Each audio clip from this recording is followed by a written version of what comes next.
quest for power is the driving force of history. Always has been, always will be.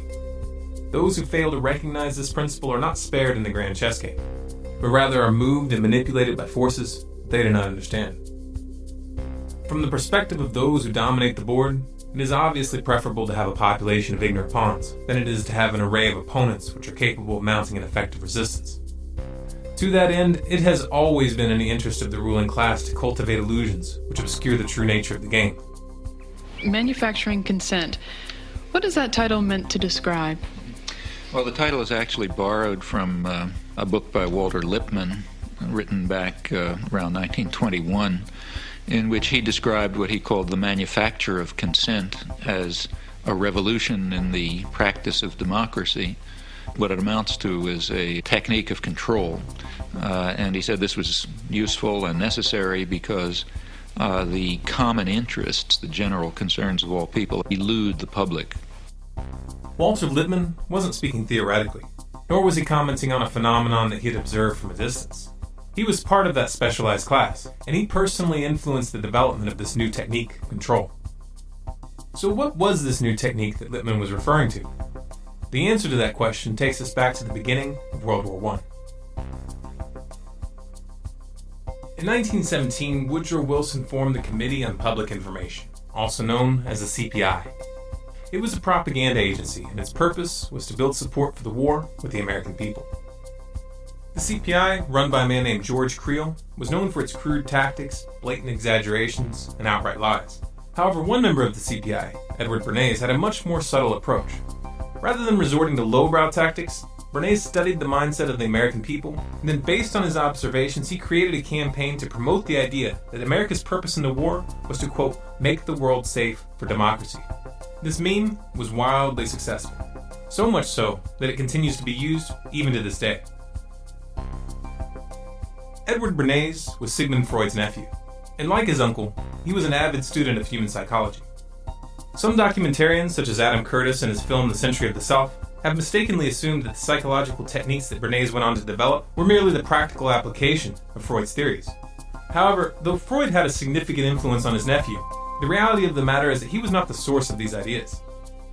Sigmund Freud, Edward Bernays, and Walter Lippmann all subscribed to a school of thought that was first put forth in 1895 by a French social psychologist named Gustave Le Bon.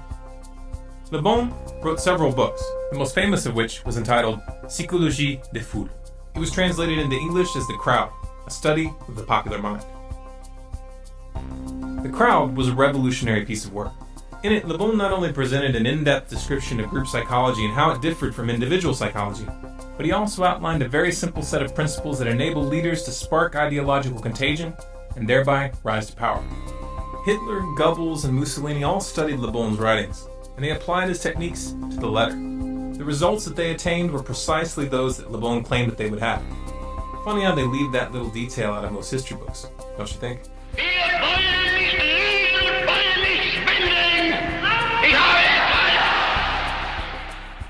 Sigmund Freud's book, Group Psychology and the Analysis of the Ego, was in fact a direct critique of the writings of Gustave Le Bon and William McDougall, which focused on the relationship between individual psychology and group psychology, and explained how human groups can be controlled for long periods of time through the manipulation of group identity, belief systems, and social structures.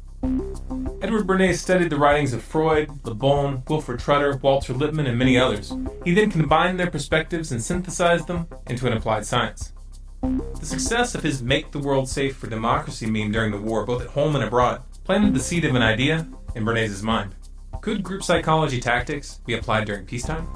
When I came back to the United States, I decided that if you could use propaganda for war, you could certainly use it for peace. And propaganda got to be a bad word because of the Germans using it. So what I did was to try to find some other words. So we found the word Council on Public Relations. In 1919, Bernays opened the world's first public relations office. He named his agency the Council on Public Relations.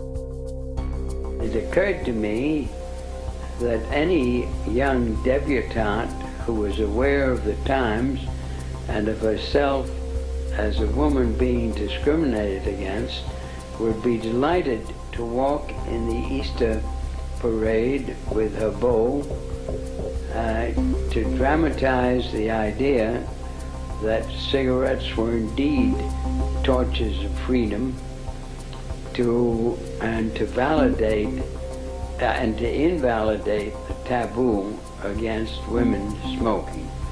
So I called up a debutante friend of mine, asked her to get another friend and two young men whom they liked, and I also instructed them on how to give information about what they did to the newsreels, weekly newsreels, to the newspapers, to the three important press associations, the AP, the United Press, and International News Service, and to walk from 34th Street to 57th and back and forth, lighting torches of freedom to protest man's inhumanity to women by a taboo against smoking. Next morning, there wasn't a newspaper in the United States, even the New York Times had a front page story, "Debutantes light torches of freedom to protest man's inhumanity to women by a taboo against smoking, lighting cigarettes in their walk."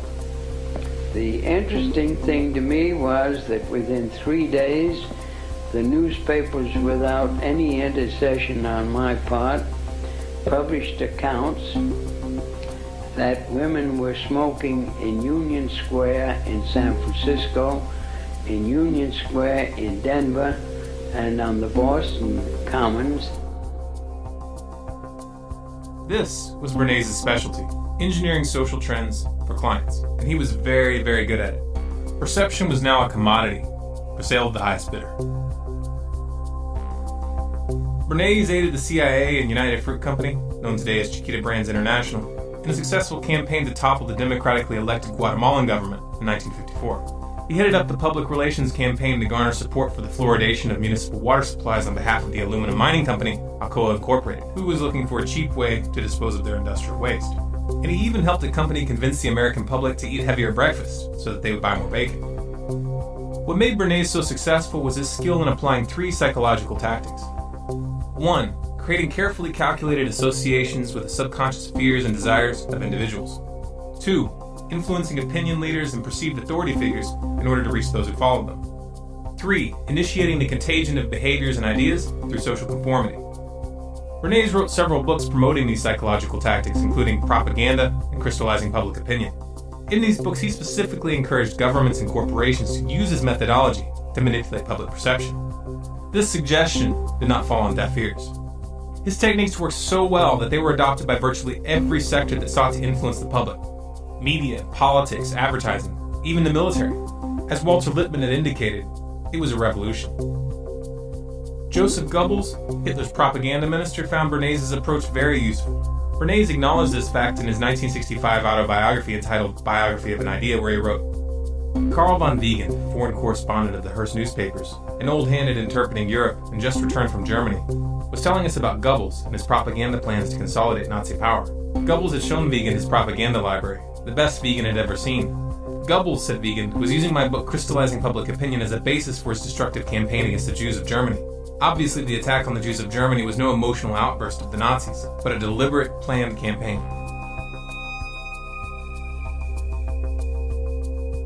The events that transpired in Nazi Germany stunned the world, and they inspired several prominent psychologists to investigate how populations are convinced to commit atrocities. In the process, they inadvertently established the science behind Le Bon's and Bernays' methods. In 1951, psychologist Solomon Asch set out to study and measure the effects and causes of social conformity and its ability to alter perception.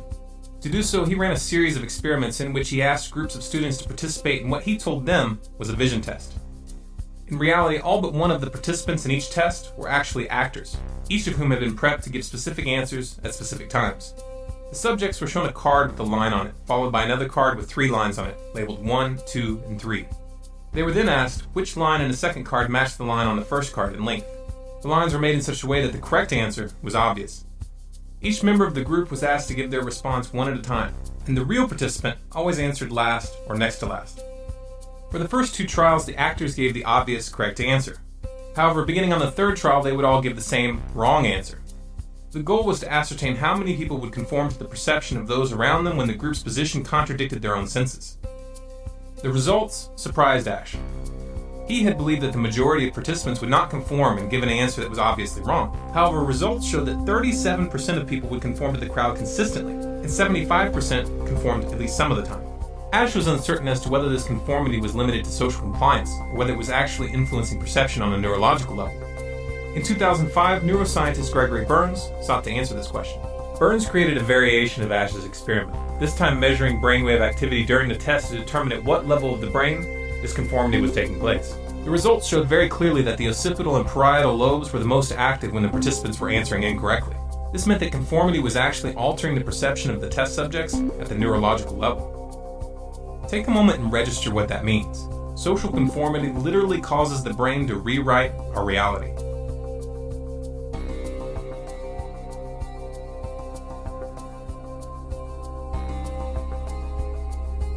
In 1961, Yale University psychologist Stanley Milgram conducted a series of experiments which measured the willingness of individuals to obey authority figures. In the experiment, test subjects were placed in a scenario where they were led to believe that when they flipped a switch, an electrical shock was being delivered to a person in the adjacent room. They were then ordered by a man in a white jacket claiming to be the official scientist in charge to ask the person in the next room a series of questions. If they received an incorrect response, they were to punish them by flipping the switch, thereby administering a shock. For example, in the first line it reads, blue, boy, girl, grass, hat. Now after you've read the 4 choices, the learner pushes one of the switches on the board in front of him, and the number he has selected will light up in this box, 1, 2, 3, or 4. Now if he gives the correct answer, you say correct and go on to the next line. The correct answer is underlined and is also indicated in the right margin. Yeah. If he were to indicate the wrong answer, you would say wrong. Then tell him the number of volts you're going to give him. Then give him the punishment. Then read the correct word pair once, and then go on to the next line. As the test progressed, the voltage level was steadily increased, and the screams from the next room became more and more desperate, begging to stop the test and stating multiple times that they had a heart condition. 330 volts. Let me out of here. Let me out of here. My heart's bothering me. Nice one. Let me out. Let me out of here. You have no right to hold me here. Let me out. Let me out. Let me out. Excellent. Fast. Let me out. Let me out. Many of the subjects expressed hesitation about continuing with the experiment upon hearing the person in the other room scream and beg for help. Those that did were informed by the scientists that they had no choice but to continue. No consequences were threatened, yet just this assertion was usually enough to achieve compliance. Under the influence of an apparent authority figure, 50 to 65% of subjects continued administering the shocks even up to the maximum 450 volt shock. They even continued after the person in the other room had stopped screaming, which indicated that they were unconscious or dead. Bird, car, train, plane.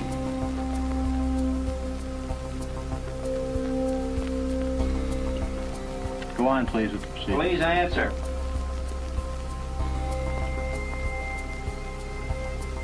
The answer is bird, 345 volts.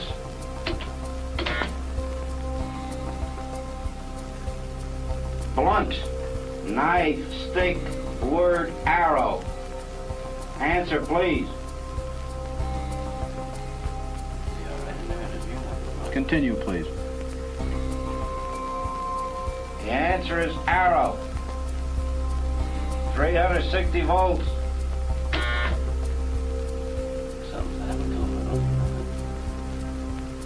Go on, please, with the experiment. Please continue. The Milgram Authority experiment has been repeated numerous times over the years using individuals from a wide range of economic and social backgrounds, and the conclusions are always consistent.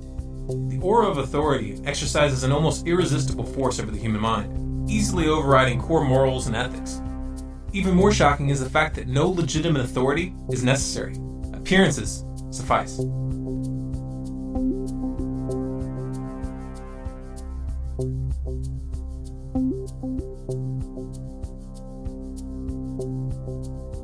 The invisible government that Walter Lippmann, Edward Bernays, and Woodrow Wilson had referred to was not just an abstract concept.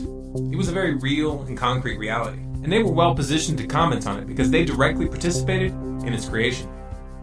It all started as an inquiry. The inquiry, to the select few who knew, was a group of 150 men assembled by Woodrow Wilson to gather the data that they thought necessary to, quote, make the world safe for democracy after World War I was over. Among the known members of the inquiry were Walter Lippmann, Paul Warburg, better known as the father of the Federal Reserve, and Edward House, Wilson's closest advisor, the man responsible for convincing Wilson to sign the Federal Reserve Act in 1913.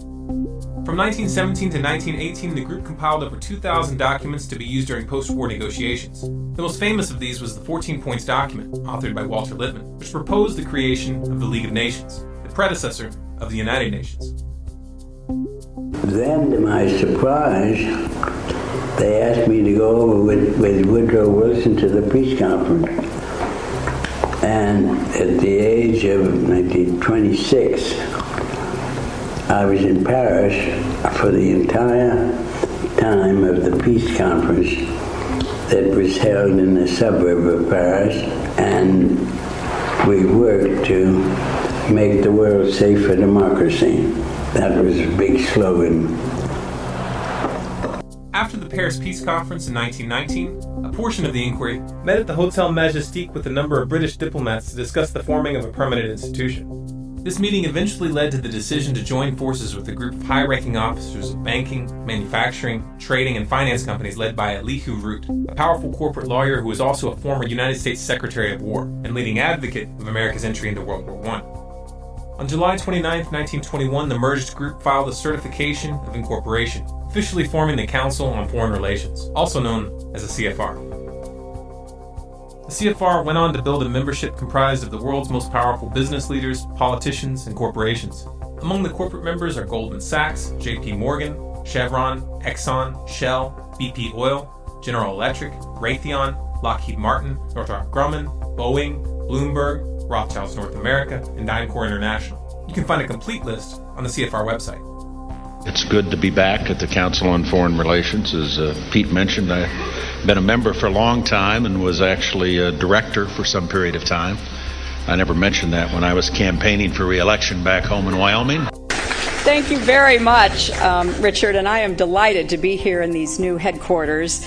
I have been often to, the mothership in New York City. But it's good to have an outpost of the council right here down the street from the State Department. We get a lot of advice from the council, so this will mean I won't have as far to go to be told what we should be doing and how we should think about the future. John Foster Dulles, Secretary of State under President Eisenhower, is listed as one of the founding members of the CFR on their own website. It was Dulles that convinced Eisenhower to use the CIA to topple the democratically elected Prime Minister of Iran, Mohammad Mossadegh, in 1953. The Shah, the puppet who was installed in his place, was a brutal dictator. He enjoyed full support from the U.S. government until he was overthrown in the Islamic Revolution of 1979. Dulles was also the man behind the 1954 CIA coup in Guatemala, and remember, Bernays ran the propaganda for that operation. The tactic that Bernays chose was to convince the public that the Guatemalan government was backed by the Soviets. Nada menos que John Foster Dulles, que era el secretario. No less a figure than John Foster Dulles, head of the State Department, was part of the firm of lawyers acting for the United Fruit Company. His brother Alan was the head of the CIA. So it didn't take much of an effort on their part to persuade their president, a military man, Mr. Eisenhower, to give them the green light to overthrow Arbenzi's government. Para derrocar al gobierno de Arbenz. U.S. Secretary of State Dulles takes the rostrum to urge united action by the Americas to outlaw international communist intervention in the Western Hemisphere. Bernays' tactic worked, even though the Soviet Union didn't even have diplomatic relations with Guatemala at the time. Я абсолютно убежден в том, что правительство Арбенца The Arbenz government, which had been in power from 1950, didn't enjoy any logistical support from the Soviet Union. We didn't even have diplomatic relations. There was no Soviet mission in Guatemala. Once again, Bernays set a trend, and for the next 40 years, the U.S. government would use the specter of communism to justify invasions and covert operations around the globe. Another member of the CFR, McGeorge Bundy, was National Security Advisor under Kennedy and Lyndon B. Johnson. He was also the man responsible for encouraging the escalation of the Vietnam War, a prospect that Kennedy opposed and would not have allowed had he lived. This according to documents written by Bundy himself. President Nixon's National Security Advisor Henry Kissinger is also a member of the council. Kissinger was the man behind the CIA coup which overthrew the democratically elected president of Chile, Salvador Allende. The puppet they installed in Allende's place, Augusto Pinochet, was another brutal dictator who tortured and killed thousands of his own citizens. The U.S. government politely looked the other way. Carter's National Security Advisor, Zbigniew Brzezinski, is also a member of the council. In 1972, I became director of the Trilateral Commission, an American, Japanese, West European public organization. In 1976, I directed the foreign policy task forces for Jimmy Carter. Then I became his national security advisor for 4 years. Then I went back to private life, although in 1988, I was co-chairman with Brent Scowcroft and Henry Kissinger of the foreign policy task force for Vice President Bush. You mentioned something earlier that you've done that comes up right in the spot that you're sitting many times by our callers across the country, and that is a suspicion that there is a conspiracy afoot through the Trilateral Commission and the Council on Foreign Relations. You ran the Trilateral Commission for how long? About 3 years, I think. Something like that, 3 years. Not only did I run it, I helped to found it and organize it with David Rockefeller. It was Zbigniew Brzezinski who was behind the funding and arming of the Mujahideen in Pakistan and Afghanistan, a tactic designed to incite the Soviets to invade. U.S. National Security Advisor Brzezinski flew to Pakistan to set about rallying resistance. He wanted to arm the Mujahideen without revealing America's role. On the Afghan border near the Khyber Pass, he urged the soldiers of God to redouble their efforts. We know of their deep belief in God, and we are confident that their struggle will succeed. That land over there is yours. You'll go back to it one day because your fight will prevail and you'll have your homes, your mosques back again because your cause is right and God is on your side. I mean, let's remember here, the people we are fighting today, we funded 20 years ago. Ronald Reagan's National Security Advisors Richard B. Allen and Robert C. McFarlane are also members of the council, as was his Secretary of State, George Shultz. George Shultz was behind the attempted overthrow of the Sandinista government in Nicaragua. This was part of the Iran-Contra scandal. The Contras, which Reagan and Shultz were arming and training through the CIA, killed, tortured, raped, mutilated, and abducted hundreds of civilians that they suspected of sympathizing with the Sandinistas.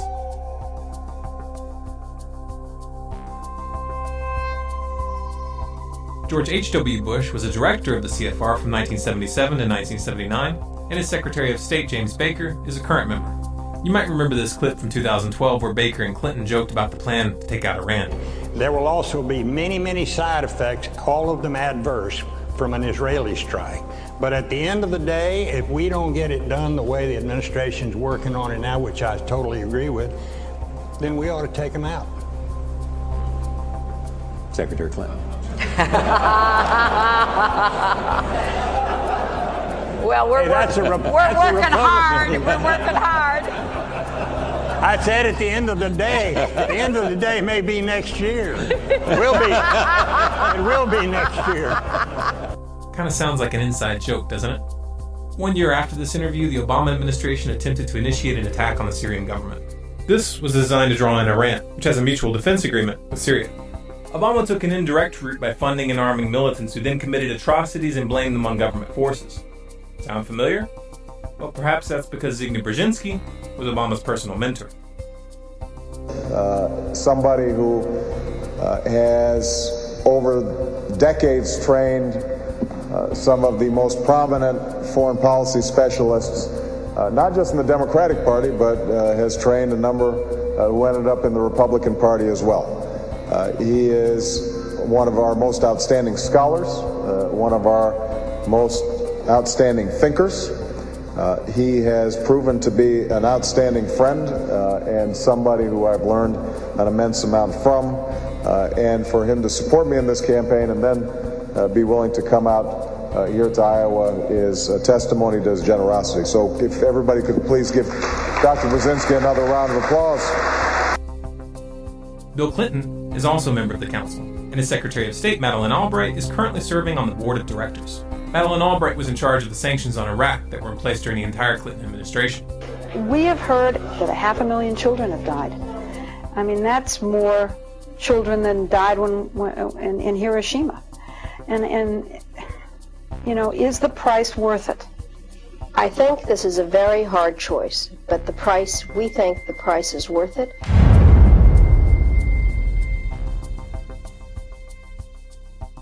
Colin Powell, who led the charge to war with Iraq by presenting false evidence to the UN in 2003, is also currently on the CFR board of directors. Indeed, the facts and Iraq's behavior show that Saddam Hussein and his regime are concealing their efforts to produce more weapons of mass destruction. My colleagues, every statement I make today is backed up by sources, solid sources. These are not assertions. What we're giving you are facts and conclusions based on solid intelligence. Those weapons of mass destruction got to be somewhere.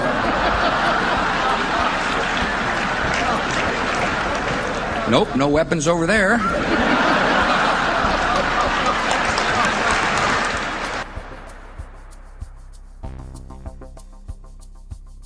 George W. Bush's National Security Advisor, Stephen Hadley, his Secretary of State, Condoleezza Rice, and his Treasury Secretary, Henry Paulson, are all current members of the CFR. Henry Paulson, former CEO of Goldman Sachs, was the man behind the banker bailouts in 2008. Goldman Sachs, which just happens to be a corporate member of the CFR, was one of the primary beneficiaries of that bailout. Another CFR member, Robert Gates, was Secretary of Defense under both Bush and Obama. Obama's first National Security Advisor, James L. Jones, is a CFR member, as is Obama's second National Security Advisor, Tom DeNillen, his third National Security Advisor, Susan Rice, his second Secretary of Defense, Chuck Hagel, his first Secretary of State, Hillary Clinton, as was his first Secretary of Homeland Security, Janet Napolitano. John Kerry, Obama's second Secretary of State, acknowledged that he was a member of the CFR in a speech given at the Council in 2003, but he's no longer listed on the official roster. In the Senate, Dianne Feinstein is listed as a member, as is John McCain, Joe Lieberman, and former Senator Christopher Dodd. Christopher Dodd is currently the president of the Motion Picture Association of America. In that role, he was the driving force behind the SOPA and PIPA internet bills. 3 out of 6 of the current board members of the Federal Reserve, Daniel Tarullo, Jerome Powell, and Janet Yellen, are all publicly listed as members of the Council. This cozy relationship between the Federal Reserve and the CFR goes back to the very beginning. Paul Warburg was a founder of both organizations, and he held positions in both of them concurrently. He was a director of the Council from its creation in 1921 until his death in 1932, and he served on the Federal Reserve Board from 1921 to 1926. His son, James Warburg, who is also a CFR member, is most famous for the statement he made before the U.S. Senate Committee on Foreign Relations on February 17, 1950, in which he said, "We shall have world government whether we like it or not. The only question is whether world government will be achieved by consent or by conquest." Carroll Quigley was an author and professor of history at Georgetown University. He was also a personal mentor to President Bill Clinton. And then, as a student at Georgetown, I heard that call clarified by a professor named Carroll Quigley. Quigley served as a consultant to the U.S. Department of Defense, the U.S. Navy, and the House Select Committee on Astronomics and Space Exploration. He was not a fringe lunatic by any stretch of the imagination, but was in fact a respected member of the establishment. That's what makes the statements he made in his book Tragedy and Hope so significant. Tragedy and Hope was a dense and highly detailed historical volume which covered world history from 1914, with an emphasis on analyzing the driving forces of civilization. The book was completely uncontroversial, that is until you get to the middle, where he makes the following statement. There does exist and has existed for a generation an international Anglophile network which operates to some extent in the way that the radical right believes in the Communist Act. In fact, this network, which we may identify as the Roundtable groups, has no aversion to cooperating with the communists or any other groups, and frequently does so. I know of the operations of this network because I have studied it for 20 years, and I was permitted for 2 years in the early 1960s to examine its papers and secret records. I have no aversion to it or to most of its aims, and have for much of my life been close to it and to many of its instruments. I have objected both in the past and recently to a few of its policies, but in general my chief difference of opinion is that it wishes to remain unknown, and I believe its role in history is significant enough to be known. Quigley specifically identified the CFR and the Institute of International Affairs as key hubs in this roundtable network, and he confirmed its close relationship to banking and finance. The Institute of International Affairs, also known as the Chatham House, is a sister organization of the CFR. It was created in 1920 by the British diplomats who attended the meeting at the Hotel Majestic in Paris in 1919.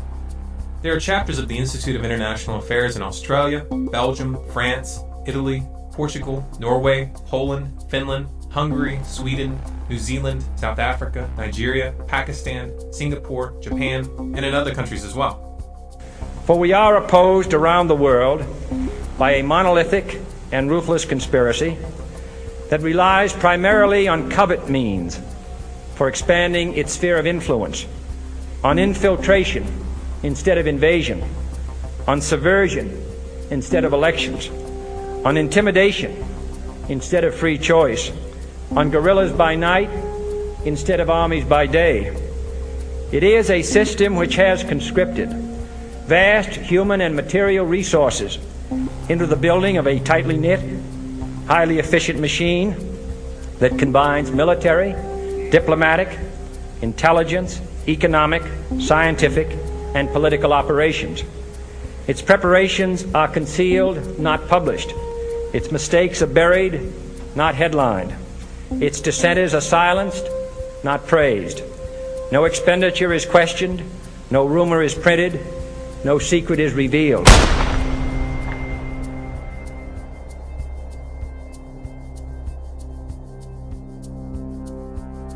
The secret to the power that the Council on Foreign Relations and the other roundtable groups wield lies in a clever application of the techniques that Bernays developed.